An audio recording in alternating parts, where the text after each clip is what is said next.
美国超市的 Ricotta Cheese 可以怎么用呢？它可以让蛋糕更松软，增加蛋白质。今天我们用它来做一款健康美味的香蕉蛋糕，低碳水、低油脂，甜味只来自于香蕉和蜂蜜，而且不需要搅拌器，是不是听起来很棒？那我们现在开始做。想看到更多 Trader Joe's 宝藏商品的用法，还有每天可以吃的健康甜点，记得订阅我的频道。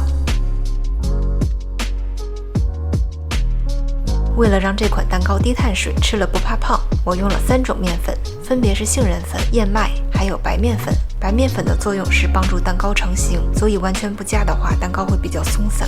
如果您家里没有这3种粉，白面粉可以搭配杏仁粉，或者白面粉只搭配燕麦，再或者全部都是白面粉都可以。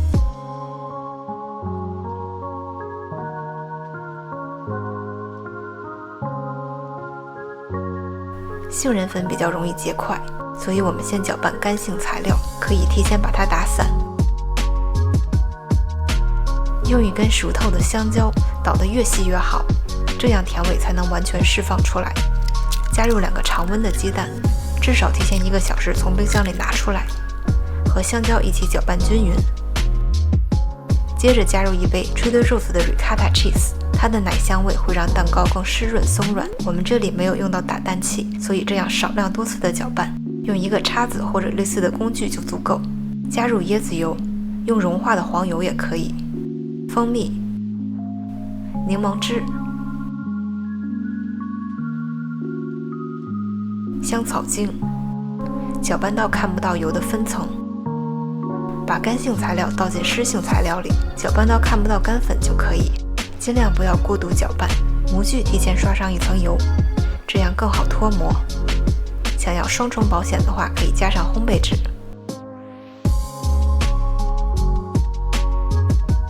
我在这里横切了一个香蕉作为装饰，我加了一些柠檬汁，防止在烤箱里香蕉氧化变黑。